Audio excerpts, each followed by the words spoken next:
आणि यानंतर एक अत्यंत महत्त्वाची बातमी, होर्मुझच्या सामुद्रधुनीमध्ये एका जहाजावरच्या हल्ल्यामध्ये पुण्यातील हेरंब करमरकर या अभियंत्याचा मृत्यू झालाय। हेरंब करमरकर हे मर्चंट नेव्हीमध्ये कार्यरत होते। MV-GFS गॅलेक्सी या नौकेवरती ते काम करत होते।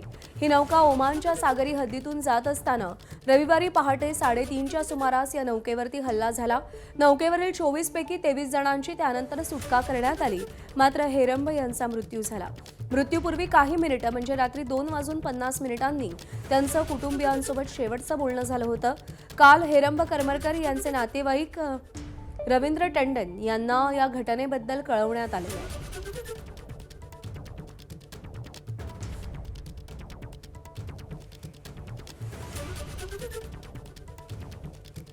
आखाती युद्धामध्ये आणखी एका भारतीयाचा मृत्यू झालेला आहे। महाराष्ट्रातल्या एका व्यक्तीचा मृत्यू झालाय।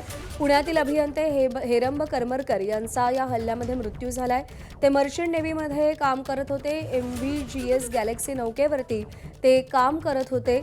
ओमानच्या हद्दीतून नौका जात असताना त्यावर हल्ला झाला। मंदार गोंजारी आपले प्रतिनिधी आपल्याला या सगळ्या संदर्भात अपडेट देतील। मंदार, युद्धाची झळ विविध पातळीवर बसत असताना आता भारतातल्या महाराष्ट्रातल्या लोकांचे जीवही त्यामध्ये जायला लागलेले आहेत।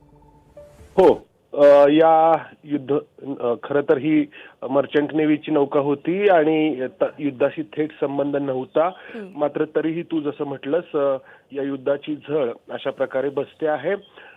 हे करमरकर या नौकेवरती होते। खरं तर 24 जण होते, त्यापैकी 23 जणांची सुटका करण्यात आली, मात्र फक्त यांचा त्या हल्ल्यामध्ये मृत्यू झाला।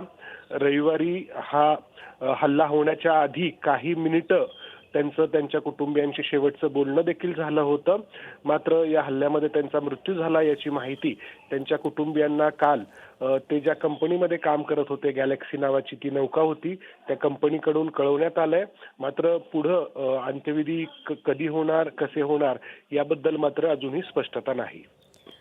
मंदार, ओमानच्या आखातातून जात असताना त्या हद्दीमध्ये आपण जसं सांगितलं की ही मर्चंट नेव्हीची नौका होती, तरी सुद्धा त्यावर का हल्ला करण्यात आला या संदर्भात काही कळू शकलंय?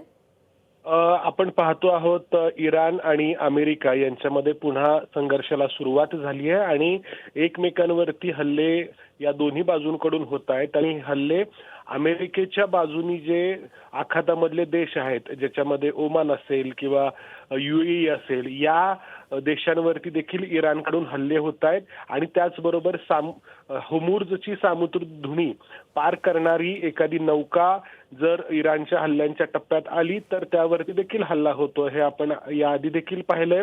होर्मुझची सामुद्रधुनी पार करणाऱ्या लोकांवरती याआधी देखील हल्ले झालेले आहेत आणि त्याच हल्ल्याचा हा एक भाग आहे। मंदार, सरकार काय करणार आहे हाही प्रश्न उपस्थित होतो। याआधी सुद्धा ज्यावेळी काही भारतीय खलाशांचा मृत्यू झाला, सरकारनं फक्त निषेध व्यक्त केला। आता आणखी एका व्यक्तीचा मृत्यू झालाय, ती व्यक्ती महाराष्ट्रातली आहे। आता तरी काही कठोर भूमिका घेतली जाणार आहे का? नक्कीच हा प्रश्न जो आहे तो सगळ्यांच्या मनामध्ये आहे। भारताला याची झळ आर्थिक स्वरूपात बसते आहेच, मात्र आपण पाहिलं होतं काही दिवसांपूर्वी अशाच प्रकारे हल्ल्यामध्ये भारतीयांचा मृत्यू झालेला होता आणि तो हल्ला अमेरिकेकडून करण्यात आलेला होता। या हल्ल्याची स्पष्टता नाही, मात्र ओमानच्या हद्दीमध्ये झालेला हल्ला आणि होर्मुझची सामुद्रधुनी, त्यामुळे इराणकडून हा हल्ला झाली असण्याची शक्यता आहे। मात्र भारताकडून आंतरराष्ट्रीय पातळीवरती ठोस भूमिका घेणं हे अपेक्षित आहे। सगळ्या भारतीयांची तशी इच्छा आहे की भारताने स्वतःचं सत्व दाखवावं आणि या सगळ्या प्रकरणाबद्दल आपली भूमिका ठामपणे मांडावी। निश्चित। मंदार, धन्यवाद दिलेल्या माहितीसाठी।